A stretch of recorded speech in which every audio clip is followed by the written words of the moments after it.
নমস্কার বন্ধুরা, জিকে বাংলা জ্ঞান চ্যানেলে তোমাদের সকলকে স্বাগত। আশা করি তোমরা সকলেই ভালো আছো। আজকের প্রথম প্রশ্ন, আমরা বাড়িতে রান্না করার সময় আগুন জ্বালানোর কাজে দেশলাই ব্যবহার করে থাকি, কিন্তু দেশলাই কোন দেশ আবিষ্কার করেছিল?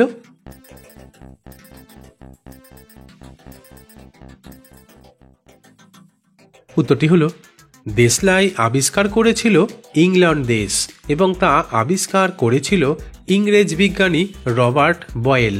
তবে ইংরেজ রসায়নবিদ জন ওয়াকার দেশলাই আবিষ্কারের ক্ষেত্রে গুরুত্বপূর্ণ ভূমিকা পালন করেছিলেন। প্রশ্ন, অনেক মানুষই রান্না করার জন্য সরিষার তেল ব্যবহার করে থাকে, কারণ এতে এক প্রকার ঝাঁঝ পাওয়া যায়। কিন্তু অতিরিক্ত সরিষার তেল খাওয়া কি ভালো?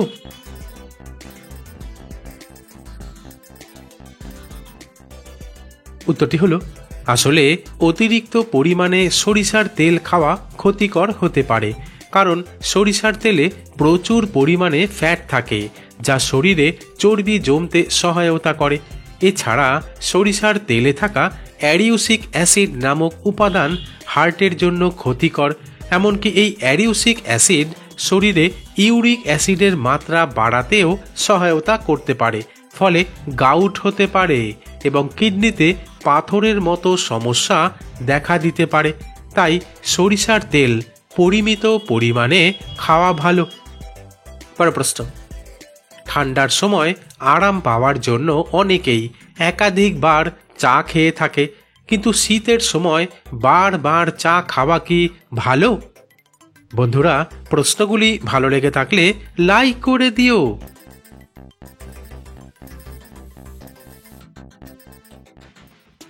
উত্তরটি হলো, শীতের সময় চা পান করা আরামদায়ক এবং উষ্ণতা বজায় রাখতে সহায়ক হতে পারে।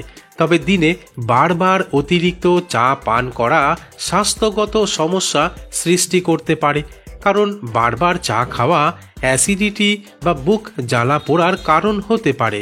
অ্যানিমিয়ার ঝুঁকি বাড়তে পারে, শরীর থেকে জল শূন্যতা ঘটাতে পারে এবং দাঁতের উপর দাগ ফেলতে পারে। প্রশ্ন, সস্তার ফল হিসেবে অনেক মানুষই কলা খেতে ভালোবাসে, কিন্তু কলা খাওয়ার পর কি কি খাওয়া উচিত না? বন্ধুরা, ঠিক এইরকম আরও অজানা নতুন নতুন প্রশ্ন উত্তর জানার জন্য আমার চ্যানেলটিকে সাবস্ক্রাইব করে দিও।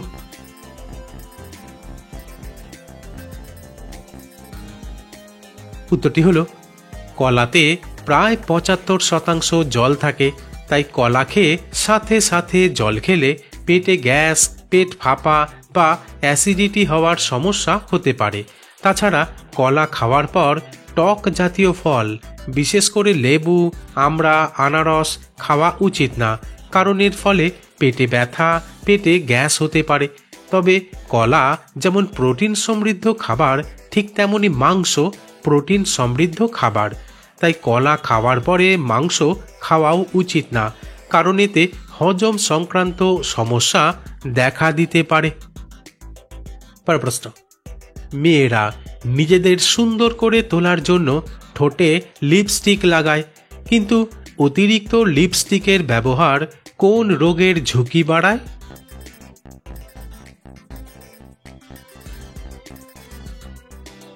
উত্তরটি হলো, আসলে কিছু কিছু লিপস্টিকে সীসা, পারদ, ক্যাডমিয়াম এবং ক্রোমিয়াম থাকে, যা দীর্ঘমেয়াদে শরীরে জমে বিষক্রিয়া ঘটাতে পারে, এমনকি মানসিক সমস্যার কারণও হতে পারে। তাছাড়া নিম্নমানের প্রসাধনী ব্যবহারে ঠোঁট ফাটার এবং শুষ্কতার সমস্যা বাড়ে। এছাড়া অ্যালার্জি, ত্বকের লাল ভাব বা ফুসকুড়ি দেখা দিতে পারে। তাই সঠিকভাবে গুণমান যাচাই করে এবং সংযমের সঙ্গে লিপস্টিক ব্যবহার করলে এসব ঝুঁকি এড়ানো সম্ভব। প্রশ্ন, পশ্চিমবঙ্গের কোন জেলায় পৌরসভার সংখ্যা সবথেকে বেশি?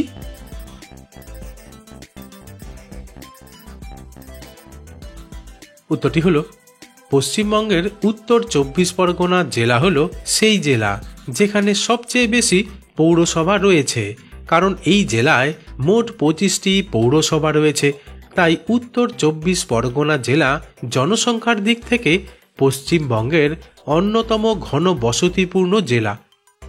পরের প্রশ্ন, আন্দামান দ্বীপপুঞ্জের প্রধান বন্দরের নাম কি?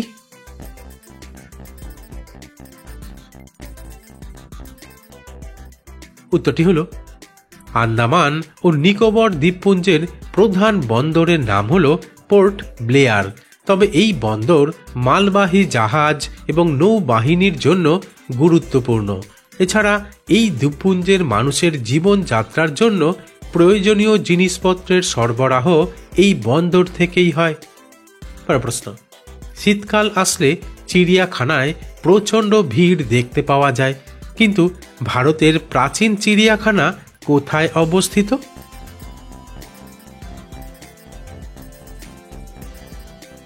উত্তরটি হল ভারতের প্রাচীনতম চিড়িয়াখানা হল আলিপুর চিড়িয়াখানা, যা পশ্চিমবঙ্গের কলকাতা শহরে অবস্থিত।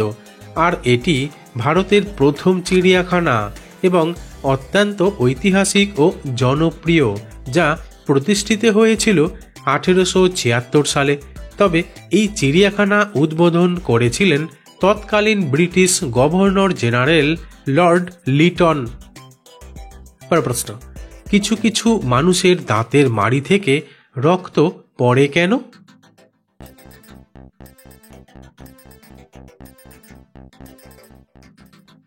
উত্তরটি হল দাঁতের মাড়ি থেকে রক্ত পড়া একটি সাধারণ সমস্যা হলেও এটি অনেক কারণে হতে পারে।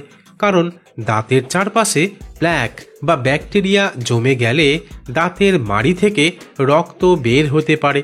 তাছাড়া মাড়ির টিস্যু ও হাড় নষ্ট হতে শুরু করলেও মাড়ি থেকে রক্ত বের হতে পারে। এছাড়া ভিটামিন সি এর অভাবে মাড়ি দুর্বল হয়ে রক্ত পড়তে পারে। তাই দাঁতের যত্ন নেওয়া উচিত এবং প্রতিদিন 2 বার নরম ব্রাশ দিয়ে দাঁত পরিষ্কার করা উচিত। প্রশ্ন, খেজুরের সাথে কি খেলে পুরুষের শক্তি অত্যাধিক বেড়ে ওঠে?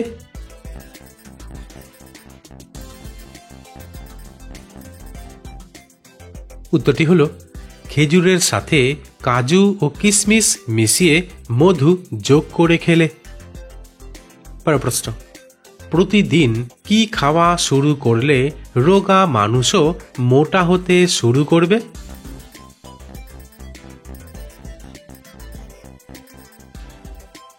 উত্তরটি হল রোগা মানুষ ওজন বাড়ানোর জন্য কিছু নির্দিষ্ট খাবার খেলে স্বাস্থ্যকর উপায়ে মোটা হতে পারেন।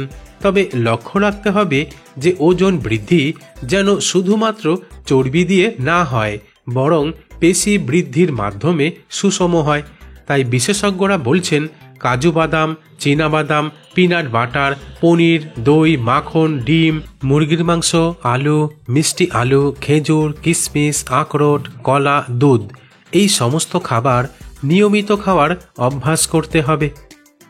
বন্ধুরা, আজ এখানেই শেষ করছি। পরবর্তী ভিডিওতে নতুন কিছু তথ্য নিয়ে হাজির হব।